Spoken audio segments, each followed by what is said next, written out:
But it's not only the problem of the family and the problem of the economy, but there's another aspect to it as well. It's also a sexual revolution. When women are dressed and yet naked, eventually you're going to have the majority of children being born as awladu zina. Said the Prophet ﷺ, 1400 years ago in Arabia, he said it. A child being born out of wedlock, that's no big thing anymore. Everybody doing it. Huh? Marriage, that's for the birds. We don't bother about marriage anymore. Huh? This is the best of all worlds. A sexual revolution which is going to result in the majority of children being born as awladu zina, out of wedlock. And more than that, and the Muslim youth better listen. He said the time will come when people will have sexual intercourse in public like donkeys. Like donkeys. An African student wrote to me from Paris, Sheikh, we don't have to wait for that. It's right here now, just outside of my window in my university dormitory. I can look out and see them having sexual intercourse like donkeys. That's what the student told me. An African student in Paris. Just about maybe a month ago. Another one told me I was in Tokyo. And on a street in Tokyo, I saw them like donkeys having sexual intercourse in public. In public. What do? We first of all recognize this is the work of Dajjal. This is the work of Dajjal. And so there's going to be a release of sexual energy in the world as we travel further and further in time. People are going to become more and more obsessed with sex. And to the point of sometimes being driven to madness. And so we see the incidence of rape increasing all over the world. Rape, women being attacked. We see the incidence of casual sexual relations. Women exposing their bodies. And Allah has created the woman as the most beautiful thing in the whole world for a man. No man will dispute that. The most beautiful, the most precious thing in the whole world for a man is a woman. Yes. So when women expose themselves, they're dressed and yet naked. All of this is being exposed to excite men, to lure men into sin. What do we do? When you are a young man, you've got that sexual energy in you. And as you grow older, it becomes weaker and weaker. So the older men don't have such a problem as the younger men. What do you do? The answer is, Allah says in the Quran, Ku anfusakum wa ahlikum nara. Protect yourselves and protect your families from the fire. If you're living in an area in which women are dressed and yet naked, you just come out of your door and you're seeing them all over the place like that. One day you will look at them and nothing will register in your heart. Nothing. Because it's common. You become accustomed to it. Okay? That is a sign of decline of faith. But if you make i'tikaf, not for 10 days in the masjid, you go to the remote countryside for a whole year. And for a whole year you've never seen a woman dressed and yet naked.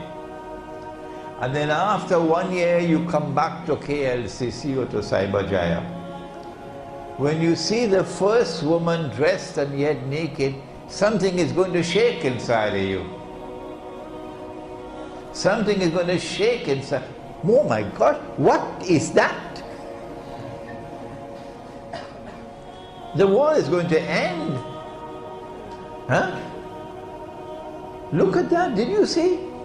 That is what the Prophet said will happen. Look, look, look. Then you have Iman still left in you. So if you remain in the midst of all those women who are dressed and yet be naked, tomorrow it will become business as usual. Nothing will register inside of you, and that is a sign of decline of faith. My answer is to get out. Get out and go to the remote countryside where you won't be seeing these things.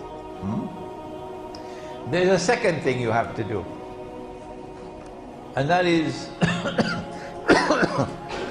when a man is brought up as a man and he eats and he drinks the food that Allah has created, the pure food, and when he lives like a man, he rides horses for example, then the virility of a man is such that he needs more than one wife. When you're eating the stuff that you're now eating and drinking the stuff that you're now drinking and traveling in this iron horse where there's no exercise for the groin area, then sometimes one wife is too much.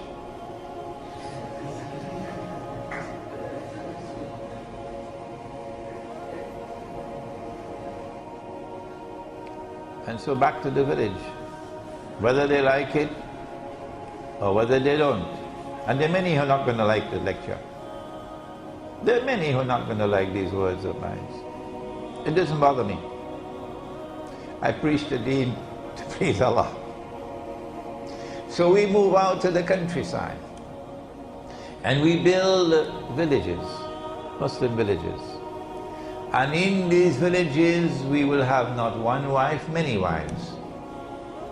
Because every woman who comes to that village and says, I want a husband, somebody has to marry her. Somebody has to marry her. So if your wife says, well, I don't want my husband to take another wife, we say, well, why don't you stay in KL? Why don't you stay in Kuala Lumpur? No. Allah has permitted plural marriages. And plural marriages has more than one benefit in it.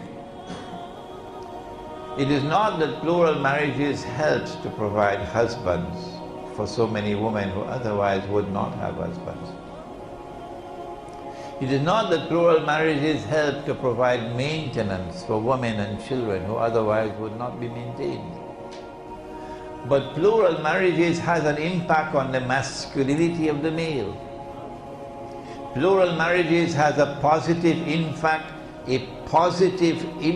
on male virility, making you more of a man. And that increase in male virility has an impact on your intellectual life.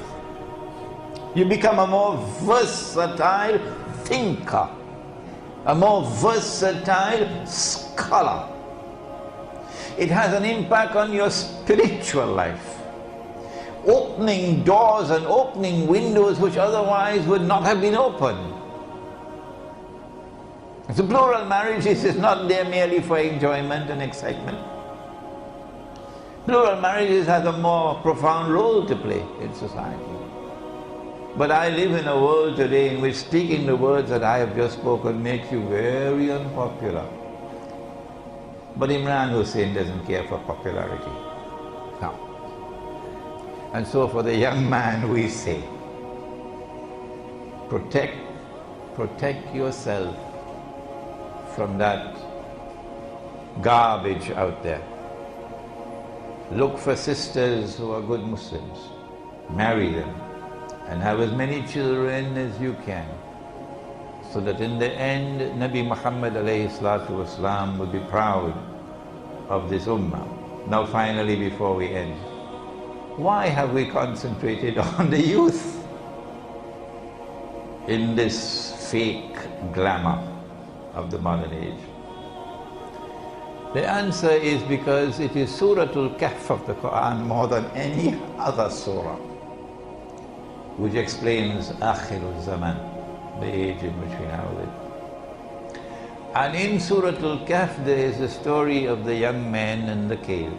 Innahum fityatun amanu bi rabbihim wazidnahum huda. Allah directs attention.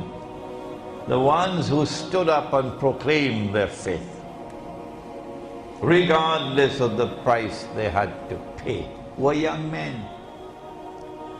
The ones who withdrew from society, I'm giving up my home, I'm giving up my town rather than giving up my faith, and they fled to a cave, were young men.